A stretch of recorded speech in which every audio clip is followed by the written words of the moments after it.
অনেক বড় বড় ব্যবসায়ী গ্রুপের কাছে গেছি, গিয়ে বলছি আপনারা তো চাইলেই মধ্যবিত্তের জন্য একটা ভালো হাসপাতাল বানাতে পারেন। তাদের একটা কথা, হাসপাতাল বানায় পরে রুগী মরার অভিযোগে জেলে যায়।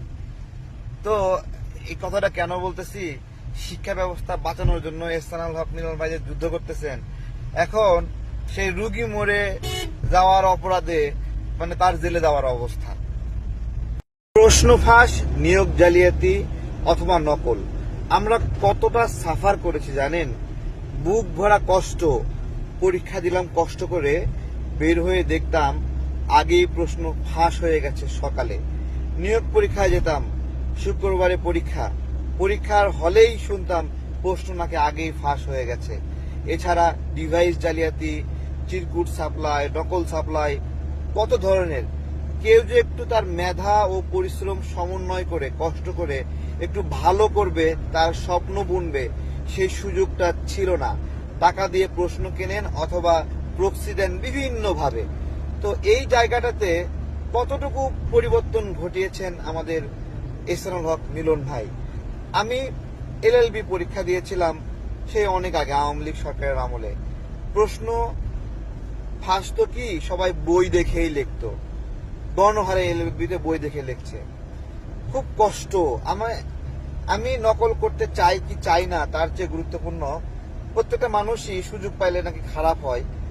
আর আমার ক্ষেত্রে খারাপ হওয়ার সুযোগটাই ছিল না। একজন অ্যাক্টিভিস্ট হিসেবে আমার পক্ষে সম্ভব ছিল না বই দেখে লেখা অথবা আপনারা নকল করা, আশেপাশে কাউকে জিজ্ঞাসা করে লেখা।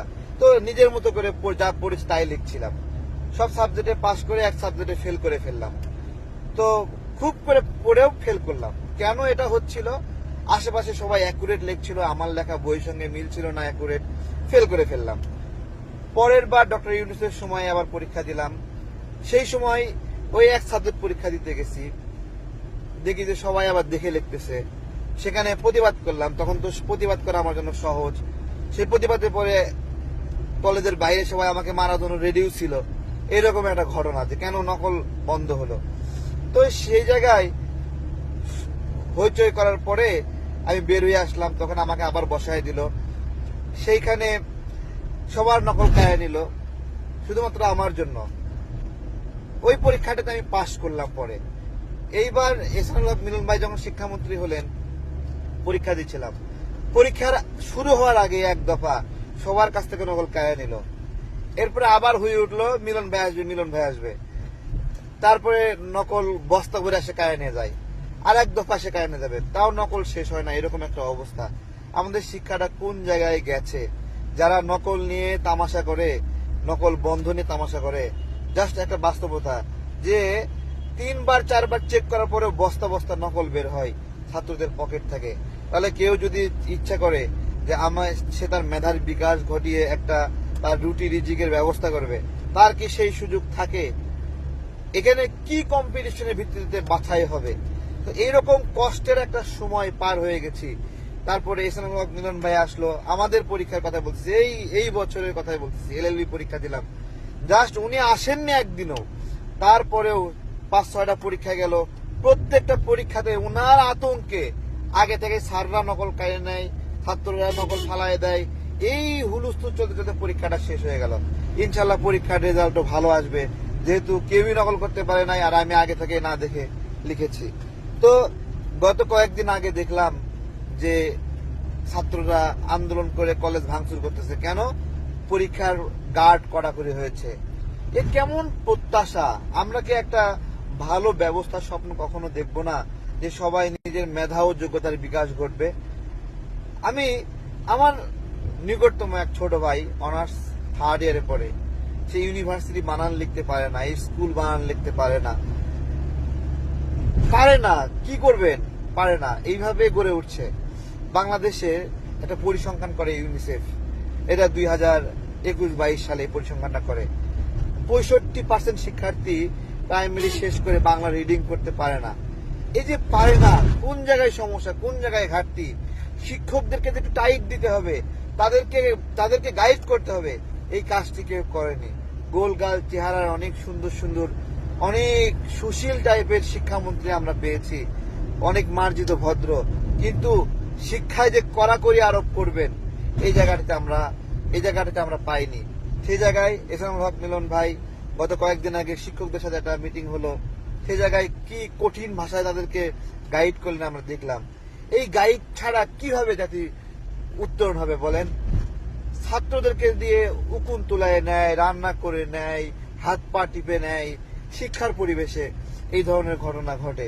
তো এই জায়গাতে যিনি সংস্কার করতে চান তাকে বের করে দেওয়া, ধরেন কোনো একটা শব্দ তিনি ভুলভাবে উচ্চারণ করেছেন বা তিনি তার শিক্ষার্থীদের ভালোবেসেই ওইভাবে বলেন নকল আর হবে না, মানে আমি এইভাবে বলাকে সমর্থন অসমর্থন কিছুই আমি বলছি না, অথবা আরো বিভিন্ন শব্দ চলে, সবকিছু মিলে ওনার চেষ্টাটাকে আমরা কিভাবে দেখব? উনি যে একটা ভালো ব্যবস্থাপনা চান, একটা সততাপূর্ণ ব্যবস্থাপনা চান।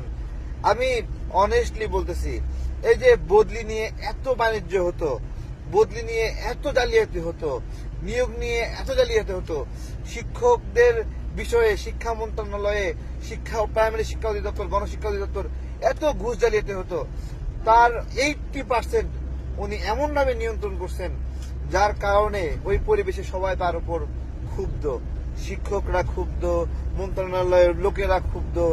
যেই দুটো প্রশ্ন ভুল হয়েছে বলা হচ্ছে যে মডারেশনরা ভুল করছে, যদিও মডারেশনরা সঠিক কাজ করলে শিক্ষামন্ত্রীর সুনাম হইতো, তেমনি মডারেশনরা ভুল করলেও শিক্ষামন্ত্রীর দুর্নাম হবে স্বাভাবিক। কিন্তু কেউ কিন্তু মুখ খুলে বলতেছে না মডারেশনের পদত্যাগ চাই, মডারেশনের পদত্যাগ চাই। বৃষ্টির মধ্যে পরীক্ষা নিয়েছেন এই জায়গাতে, কি বলবো, আমরাও অনেক বৃষ্টির মধ্যে পরীক্ষা দিয়েছি, ছাতা নিয়ে পরীক্ষা দিতে গেছি। বর্ষাকালে, পুরোটা বর্ষাকালে বৃষ্টি হয় টুকটাক কোনো না কোনো জেলায়। আরে ভাই এমন হয়, এমন কি কেউ দেখেছেন? আপনি দাঁড়ায় আছেন যেখানে, সেখানে বৃষ্টি পড়তেছে, ঠিক দেখতেছেন 60 ফিট ধরে বৃষ্টি পড়তেছে না। এরকম হয়নি বর্ষাকালে বলেন? এখানে বৃষ্টি হয়, ওখানে বৃষ্টি হচ্ছে না, ওখানে বৃষ্টি হচ্ছে, ওখানে বৃষ্টি হচ্ছে না। সুতরাং সব বিভাগে একসঙ্গে বৃষ্টি যেমন হয় না, একই জেলার সব জায়গায় বৃষ্টি হয় না। বর্ষাকালের পরীক্ষা একটা ভুল হয়েছে, কিন্তু শব্দ চয়নেও হয়তো ভুল করেছেন। সামগ্রিকভাবে শিক্ষার্থীদের কাছে মানে নাকে খড় দিয়ে মন্ত্রণালয়ে থাকতে হবে, তাহলে আমি বলবো উনি নিজেই এখান থেকে চলে যাওয়া উচিত। তারপরে ওনার মতো একজন শিক্ষামন্ত্রী আবার আমরা খুঁজে বের করি, এইরকম একটা কথা আর কি আমি বললাম আর কি। তো ভালো থাকবেন আমাদের শিক্ষার্থী বন্ধুরা। আমি বিশ্বাস করি বাংলাদেশের অধিকাংশ শিক্ষার্থী যারা লেখাপড়া করে ভালো করতে চায়, তারা নকল পছন্দ করে না। বেশিরভাগ শিক্ষার্থী পরীক্ষা হল রুমে অন্যায় সুবিধা করতে চান না, এগুলো চান। কিন্তু যেই ছাত্রটা কিভাবে একজন ভালো শিক্ষক পাবেন, কিভাবে একজন ভালো ইঞ্জিনিয়ার পাবেন, কিভাবে ভালো একজন ডক্টর পাবেন? যেই শিক্ষার্থী নকল করে ডক্টর হবে তাকে দিয়ে নিজের অপারেশন করাতে দেবেন আপনি? যেই শিক্ষার্থী নকল করে পাস টাস করে তারপরে আবার নিয়োগ জালিয়াতির মাধ্যমে প্রাইমারি স্কুলের মাস্টার হবে, সেই প্রাইমারি স্কুলে আপনি আপনার বাচ্চাকে দেবেন? এই বিষয়গুলো বিবেচনা করেন আমাদের এহসানুল হক মিলন ভাইয়ের জন্য, যিনি একটা সুন্দর শিক্ষার জন্য লড়াই করছেন এবং নকল দূর করার চেষ্টা করছেন। নকল নিয়ে তামাশা করেন না, নকল একটা অভিশাপ, নকল মেধাকে ধ্বংস করার একটা ব্যবস্থা, নকল একটা অসুস্থ ব্যবস্থাপনা, যে ব্যবস্থাপনায় মেধাবীদের হত্যা করা হয়, মেধাবীদের পিছিয়ে ফেলা হয় এবং সমাজ মেধাবীদের সেবা থেকে বঞ্চিত হয়। সুতরাং বিবেচনা আপনাদের হাতে। যারা এইভাবে বলছেন বলেন, তারপরে বলার পরে কি জিনিস নিয়ে আসবেন আপনারাই সিদ্ধান্ত নেন।